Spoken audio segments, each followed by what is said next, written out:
y'all guys doing? Is this thing even turned on? I can't tell. I don't know. Is there like a trick to it? I don't know. She's got technical difficulties. Oh, okay, there we go. That's much better. So how are we all doing?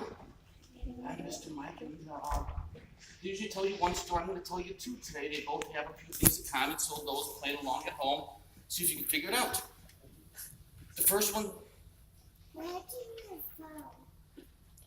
What? You You have to use the phone? Yeah. Well, not for these stories. I use the microphone for these stories. So, the first one is out of one of my favorite stories out of the book of Matthew. It goes like this: Matthew 18. At the time, the disciples came to Jesus, saying, "Who is the greatest in the kingdom of heaven?" And calling to him a child, he put him in the midst of them, and said, "Truly I say to you, unless you turn and become like children, you will not enter the kingdom of heaven. Whoever humbles himself like this child is the greatest in the kingdom of heaven. Whoever receives one such child in my name receives me. But whoever causes one of these little ones to believe in me to sin, it would be better for him to have a great millstone fastened around his neck and be drowned in the depths of the sea." Wow, that's pretty drastic. Now, I got another one. One thing they have in common is they have another story about a little boy. And he's playing baseball. Anybody here know what pepper is? No? Pepper?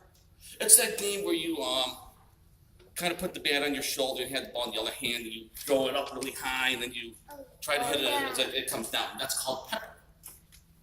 So, and the boy's about, 7, 8 years old, something like that. It doesn't really tell you where he's at in the story, but we all know that in his mind, it is late October. It is Game 7 of the World Series. It is the bottom of the ninth. There are 2 outs.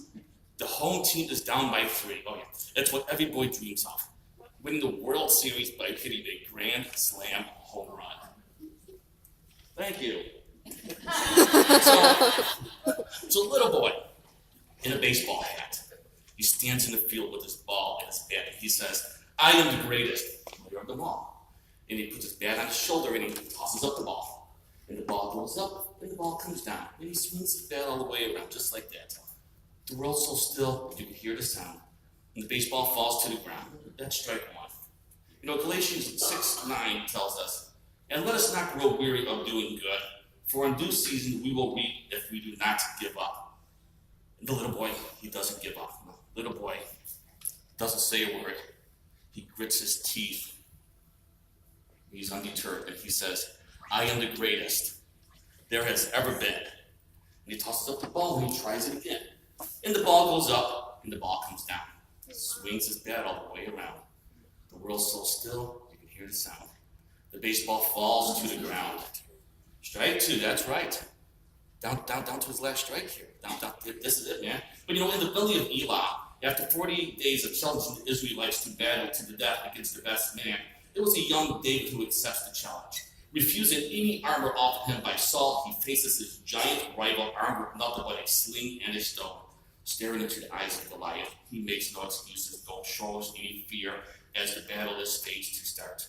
1 Samuel 17:50-51 says, "So David prevailed over the Philistine with a sling and with a stone, and struck the Philistine and killed him. There was no sword in the hand of David. Then David ran and stood over the Philistine and took the sword and drew it out of its sheath and killed it and cut off his head with it. When the Philistines saw that their champion was dead, they fled." Little boy, he makes no excuses too, and he shows no fear. He just closes his eyes as he listens to the cheers. The little boy, he adjusts his hat, picks up his ball, and he stares at his bat, and he says, "I am the greatest."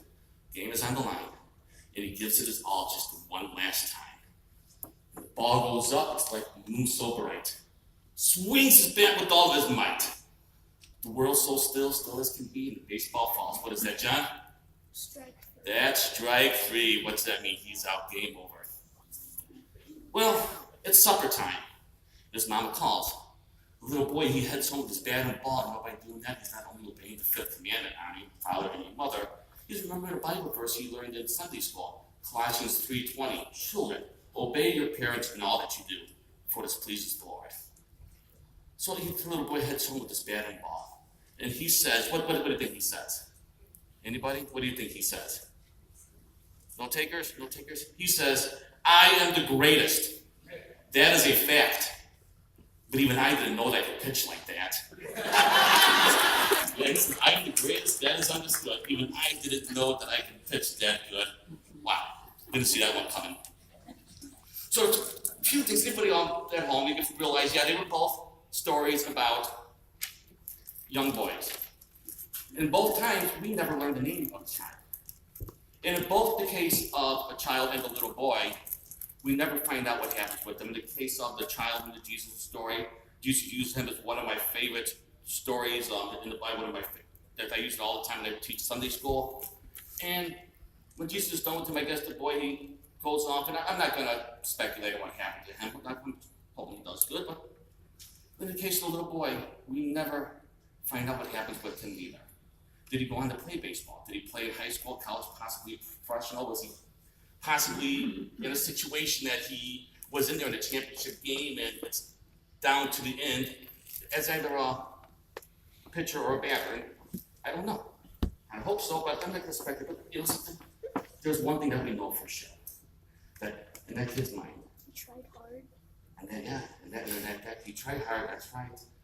And in his mind there, that on that day, at that time, at that moment, when it comes to the All-American game of baseball, he was in fact the greatest. No, I agree. Let's pray. Dear God, it's so easy to be proud.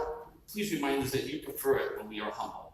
When somebody compliments us, please help us to honor you with a compliment instead of becoming proud of ourselves. And all of God's children say, Amen. See you later.